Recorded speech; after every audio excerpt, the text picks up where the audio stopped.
Good evening and thanks for joining us. You're watching the 9 at Night. I'm Patty Santos. Parents of Canyon Lake High School students got a disturbing message to this week. For the second time this year, a teacher had been accused of inappropriate communication with a student. Bernie Champion also announced a similar resignation of an unnamed teacher this week. So what keeps those accused from being hired somewhere else? So Gary Berringer talks to the TEA and a local district about typical steps your kid's district likely takes. Inappropriate communication and an ongoing law enforcement investigation. That's the latest out of Canyon Lake High School, which announced Tuesday that teacher Orlando Nauman had resigned 2.5 months after another teacher, Devin Hooper, was arrested for an improper relationship with a student. Districts have to notify the TEA within 7 business days if a teacher is fired or resigns when there's evidence of misconduct. From what we've seen anecdotally, the majority of districts, as a matter of best practice and frankly just transparency, they go ahead and let the agency know. Those cases with enough evidence are investigated by the TEA, which pops up on the teacher certifications on the agency's website. Hooper, the first Canyon Lake High teacher, has such a flag, but Nauman, the one who resigned this week, does not. TEA did confirm it's reviewing a report it received about Nauman, but it hasn't opened a formal investigation yet. The Comal County Sheriff's Office confirmed it's investigating, but no arrests have been made. Texas school districts have to perform criminal background checks on teachers they hire, and the head of Northside ISD's Human Resources says the checks his district uses would show even an arrest. But in the absence of an arrest, other vetting the district does will likely turn up these kind of problems. So obviously he would have to put his work history. And when we see a break in contract and we require our administrators or hiring officials to call their previous school districts. Though he says he can't speak for other districts. Garrett Berger, KSAT 12 News. New tonight, an investigation within the Archdiocese of San Antonio. A local reverend stands accused of sexual misconduct, and the Archdiocese is wondering if there are more victims. In a letter to the pastor at St. Matthew's Church, the Archbishop says Reverend Duncan Amek is under investigation. That letter dated January 10th.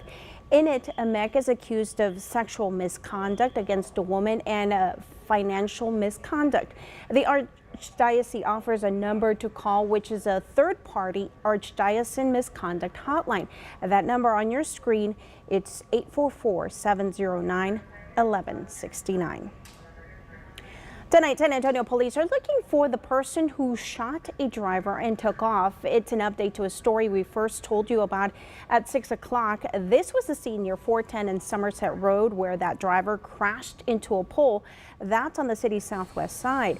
Now, police believe he was involved in an argument at a fast food restaurant that led to a chase. At last check, the driver was in critical condition. Police have not released any information on the others' cars involved in that chase.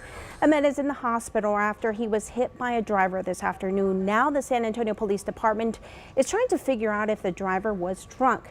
This happened along Hackberry and Drexel on the east side. SAPD says the driver may have run a red light before he crashed onto another vehicle. The impact sent that vehicle spinning and causing the driver who caused the crash to jump a curb and drive through the fence of an auto body shop. The car then hit 6 vehicles at that business and a mechanic. SAPD says that man suffered broken bones. He was taken to the hospital and is expected to be okay. Now, DWI charges are still pending. One day after the San Antonio Police Department released a video of a shooting involving 2 officers and a man with a gun, a second similar incident has happened, but in this case, the suspect died. Right now, we are working to learn that man's name, and SAPD is reviewing the body camera footage. The shooting happened last night in the parking lot of a Motel 6 along Loop 410 near Marbach Road. And here's what we know from details shared by the San Antonio Police Chief William McManus. An officer with SAPD's street crime unit stopped the man in the parking lot over what appeared to be drugs. Now, while trying to handcuff him, McManus says he fought back. Pulled a handgun from his waistband, fired at least 2 rounds that we know of. He also returned fire. McManus says the officer, who has been with the department for 5 years, was not hit. He will be off patrol at least until the investigation is over.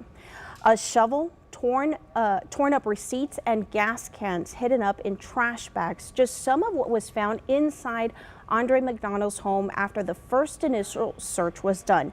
McDonald is on trial for the 2019 murder of his wife, Andreen McDonald.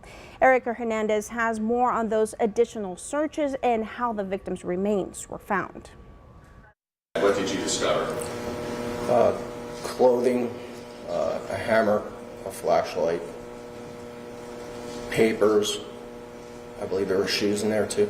Sergeant John Mahon was one of the lead investigators from Bexar County Sheriff's Office, taking the stand to reveal what he and others found after 2 additional searches were done on the McDonald home after one was already done the day Andreen McDonald was reported missing by her mother. Deputies discovered clothing and a hammer inside a trash bin in the garage, along with 2 black bags.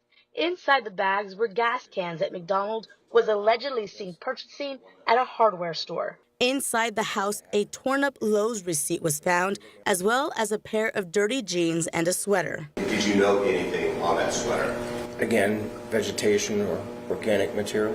Sergeant Mahon also spoke about the moments they got a call months later in July that human remains were found on private property just over 5 miles from the McDonald home.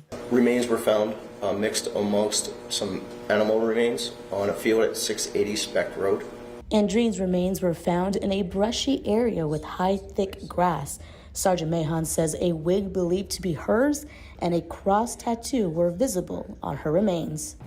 We are halfway done with testimony by the state. They have about 18 more witnesses to go. They could rest as early as next week. Tomorrow, testimony will begin at 9 a.m. and it's expected to be a half day. At the Kidder Reeves Justice Center, Erica Hernandez, KSAT 12 News. All right, well, get ready for another cool morning to start your Thursday. Meteorologist Adam Caskey has a quick look at your forecast. Get ready for a chilly morning tomorrow, right at 34 degrees, but even a little below freezing as you get outside of town to the north and west of Bexar County. But by the afternoon, upper 50s, total sunshine, light northeasterly breeze. Friday, very similar. We get into Saturday looking damp, gray, cloudy, drizzles, sprinkles, and even a few light showers, especially along and east of I-35. But I think we'd be lucky to see up to 1/4 inch in spots. Then by Sunday afternoon, we clear out again. The effort to end homelessness continues here in Bexar County. Last night, the South Alamo Regional Alliance for the Homeless, or SARA, did its annual point-in-time count. About 300 volunteers canvassed various parts of Bexar County to help determine how many people are experiencing homelessness. The tally helps measure the year-to-year progress in ending homelessness in the county. The numbers for last year's point-in-time count were released in June. Now, results showed chronic homelessness in San Antonio was up 77% compared to 2020. And check this out, KSAT has a new monthly podcast and it drops today, and it's all about mental health and wellness. Take a listen. Hello, and welcome to From Living in Silence to Living Out Loud. In this podcast, we will open up the conversation and give voices to so many who continue to suffer in silence from a mental health challenge. Local mental health and wellness advocate Tally Dole toasts from living in silence to living out loud.